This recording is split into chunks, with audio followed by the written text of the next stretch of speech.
Hi guys, it's Carol from Cape Cod Cottage Garden.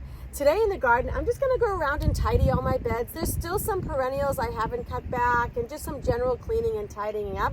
As you can see behind me, my tulips and my daffodils are just starting to emerge. My grape hyacinths are looking stunning. They're covered in pollinators. The bunnies are getting at them, so that's another chore I'm gonna do today. I'm gonna give them a little spray. So why don't you join me? So I'm gonna start here out at my fence garden, and one of the things I'm gonna tackle is my Russian sage. I should have cut this back before because I have some green emerging, but I'm gonna go ahead and cut back to the tops of the green emerging. You do wanna cut this back a little bit because it will flop if it's leggy, so I'm gonna go ahead and do that first. So I already started cutting this back a little bit. It is leafing out. You can see right here it's starting to leaf out. So I'm just gonna cut right above a nice healthy leaf out. And anything that's really skinny or like looking crooked or going the wrong direction, I'm just gonna take right down to the ground. This already has like little babies coming out the side. So I'm gonna go ahead and finish this project up. So once I get it cut back to about 12 inches or so, I'm gonna go ahead and just remove all the leaf litter from the base of the plant. So I have the Russian sage all cut down. You can cut it down to like 4 to 6 inches. I leave mine a little longer because this is a new plant. So I left it maybe about a foot tall.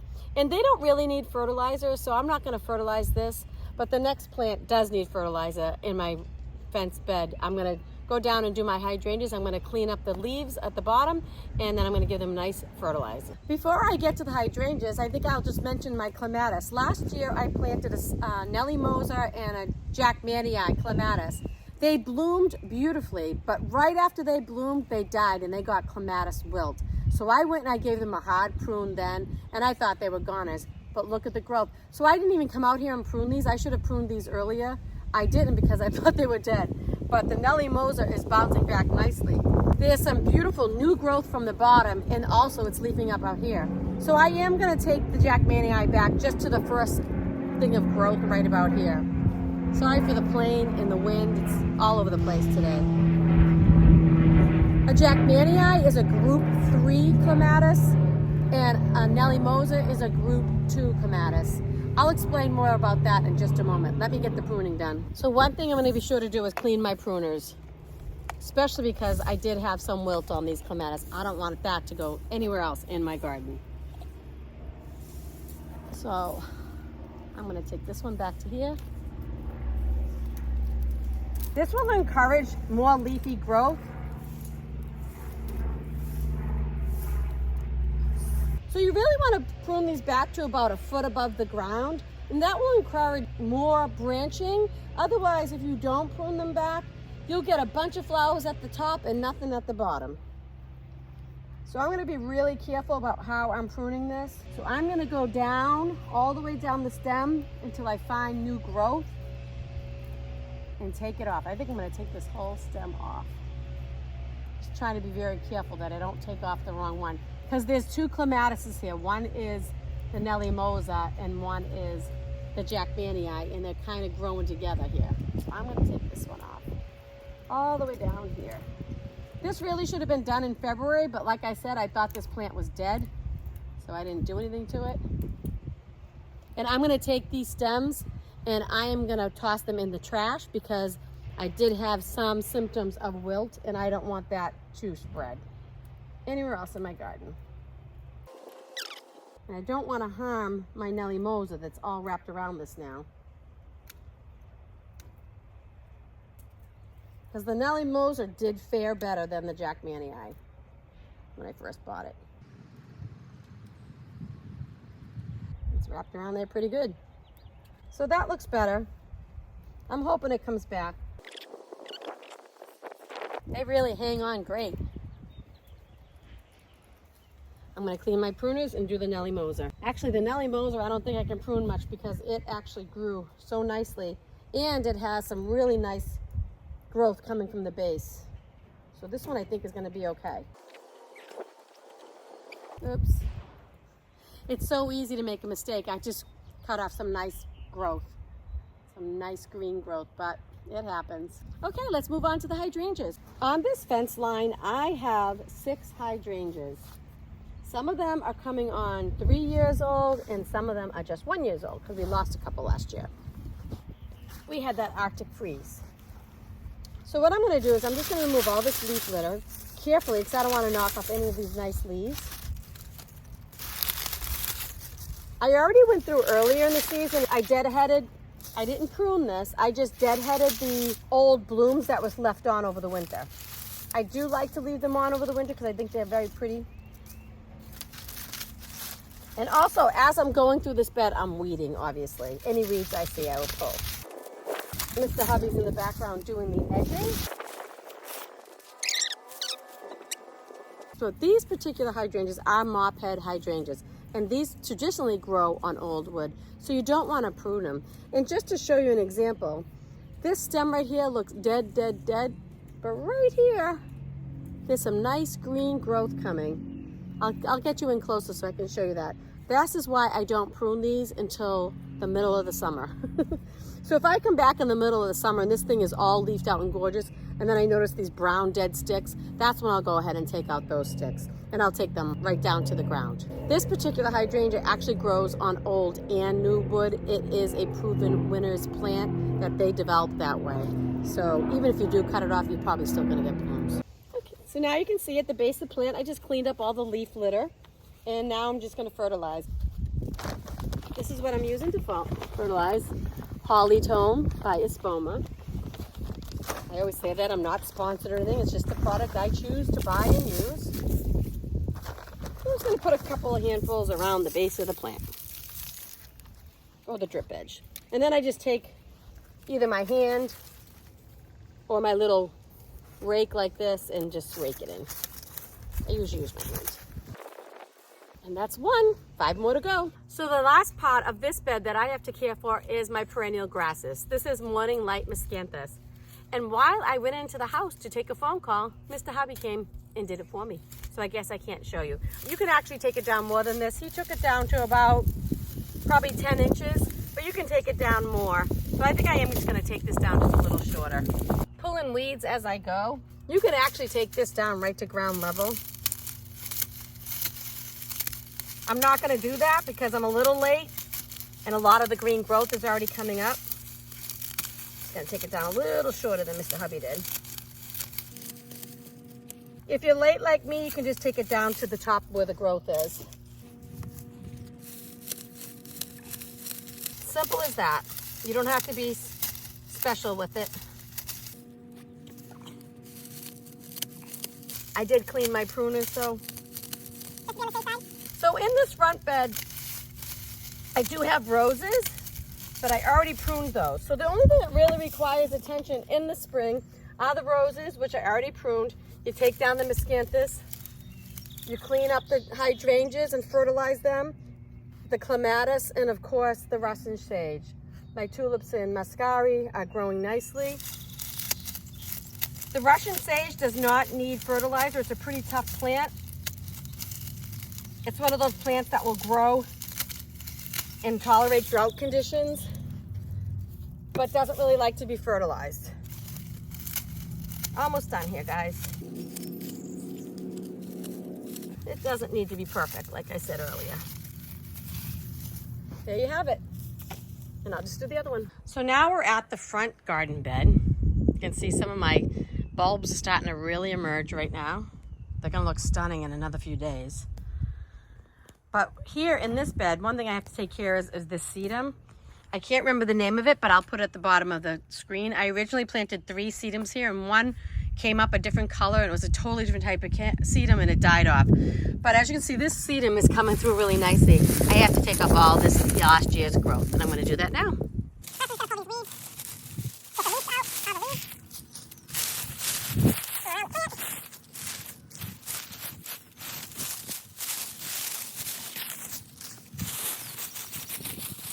I'm thinking about moving these sedums. I don't know if I really like them here. They're really, it's a low growing variety, so they kind of get lost. They really need to be closer to the front of the border.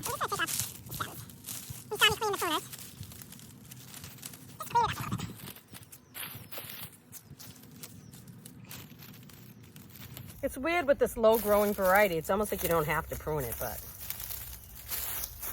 it's gonna make it look a little neater. Sedum is another one you don't really have to fertilize. The bees are kind of angry with me. They're all over this grape hyacinth. And I'm getting a little too close. There you go. Just gotta do the other one. Next thing I have in this bed is my guara. You can kind of see, it's a little bit difficult to see, but all that new growth in the bottom, maybe it's easy to see over here. The lighting's bad, so it's kind of see. So I'm just gonna take off all the old last year's growth so this new growth can come in really nicely.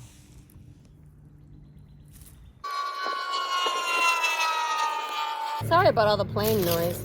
Guara doesn't always come back. It's kind of on the cusp here, whether it's perennial or an annual. Last year I lost all my guara, the year before. This year, all my guara lived. So I'm very happy about it. It's a really pretty plant. There you go, doesn't that look better? And I would be remiss if I didn't show you my daffodils. Aren't these gorgeous? I can't remember the name of them right now, but I'll write it at the bottom of the screen. They just started opening up. They're stunning. Even though I'm not a yellow and orange gal, these are gorgeous. Look how big the blooms are. Gorgeous. Sun is going down now, but I thought I'd just give you a little peek at the garden as it is today. And to make note that the bunnies are getting to my mascara. You can see the buds on the floor, on the ground right there. Right there. And look at this. They just come and lop off all the flowers. They kind of did it a lot to this one too. So I'm gonna come and spray these with the deer and rabbit fence. It's the next day, guys. I ran out of time. I only showed you like I did one plant, but I actually had to do like all 6 or all 10. So it took me a long time. Now I'm in my backyard. You can see my perennial border. I'm happy to report that so far the bunny fence that we installed a few weeks ago is working. I haven't had any rabbit damage in this back perennial border. And everything that was, well, not everything, but most of the things that were completely annihilated last year from the bunnies has returned. I am pickled. Even some of the perennials that I grew from seed that I planted like, I don't know how many, and the bunnies came in and just munched them down to the ground immediately. I can see at least some of them are coming back. My purple coneflowers, my delphiniums. So excited. So I'll show you that later. But out here, I don't really have much to do. I just have to fertilize all my hydrangeas. And I'm going to try to tackle pruning the knockout roses that got annihilated by the bunnies. They look really bad. But I'm going to try, now that I can see that they've leafed out more, I'm going to try to see what I can do to prune these a little bit and hopefully give them some help. They're gonna look sad. I'm hoping they bounce back, but we will see. I already went through this bed and did all the perennial trim backs. So now I just have to do the roses, fertilize the hydrangeas, and then over here in my shade garden, you can see my green stalk. I'll give you a peek at that in a minute. I'm hardening off some brassicas and onions and lettuce. The only thing I really have to do over here is I'm going to take away some of this dead foliage from last year from a Heuchera. And that's it. So let's get going. So I can't remember if I mentioned, I have 9 hydrangeas in this back perennial border. This one is Let's Dance Blue Jangles. So I'm going to treat it just like I treated the ones out front. Just take away a little bit of the leaf. It doesn't have that much. I did this already a little bit. Just to clean it up a little bit. Actually, there's not much here at all. And all I really have to do with these is give them a little polytone. So obviously I'm not going to bore you and take you along with me while I do all this. I'll just do one with you.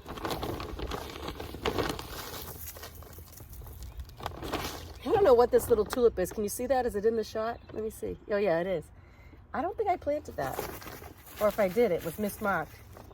These tulips right here, there's a bunch of them, a little patch of them. I don't remember planting them, but the bunnies did get them really early on, so they're kind of stunted. This is a foxglove from last year. It bloomed beautiful. Can you see that in the shot? I don't know if it will bloom again. It's a biennial. But it gave me tons of little baby foxgloves all over the place, so I'm excited for that. So pretty much, guys, that's it for that one. I'll take you to the next hydrangea because it is a little different. It is a lace cap or a serrata mountain hydrangea. So this is my serrata or my lace cap or my mountain hydrangea, whatever you want to call it. I already went through and cleaned out the bottom, so I just have to fertilize this. This is a stunning, stunning hydrangea. This is one of the 3 plants that was on the property when we bought it. It was out in front of the garage where I have my pots. We moved it like 3 times, and look how beautiful it's doing. Last year it didn't flower at all because we had that Arctic blast and it got zapped, but this year I think it's going to be stunning. The year before it was stunning, so this year I expect more of the same. So all I'm going to do is fertilize this one. If you want a plant that the bunnies don't touch, I highly recommend Agastache. This is the Royal, what's it called? Meant to be Royal Raspberry Agastache by Proven Winners. Some people say Agastache, some say Agastache, whatever. So this plant, you don't really have to prune, but I'm just going to clean it up because there's some dead stalks from last year that I'm just going to clip out. It smells good.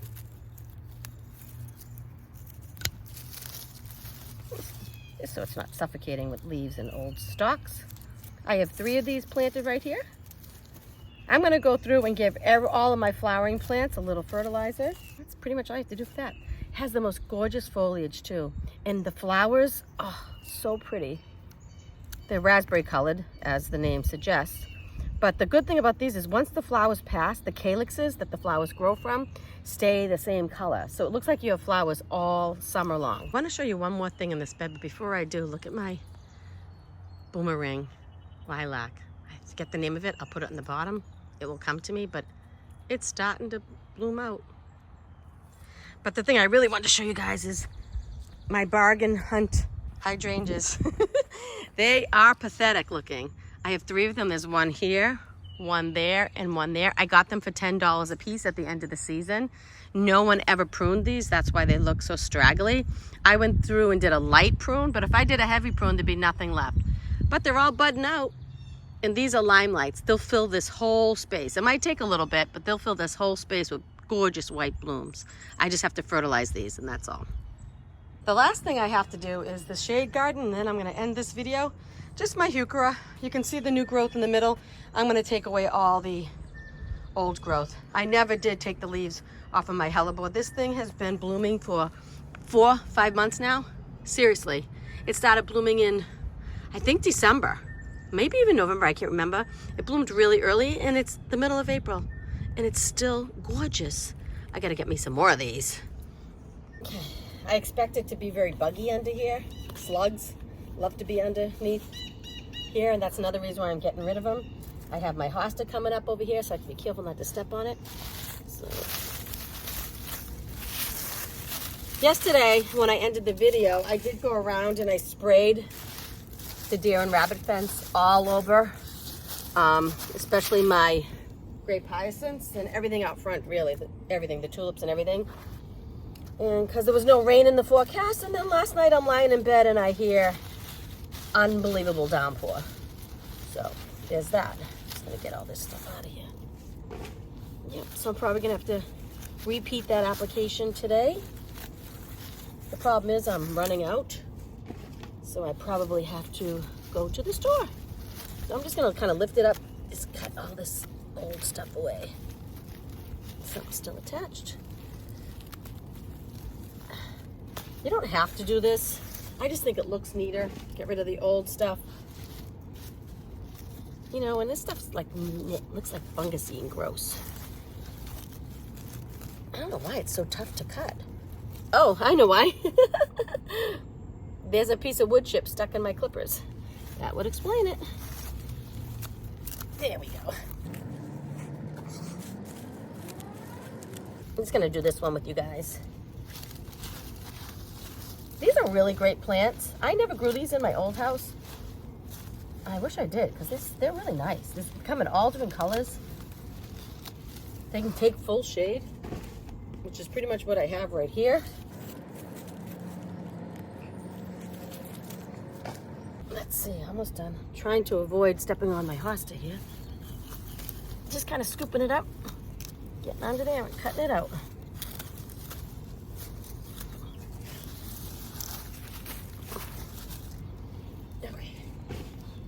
If You see the leaves blowing a little bit. It's not really windy here. I have my dry vent right here. Smells good right here. All right. That's it, guys. Let me wrap up. Isn't it better?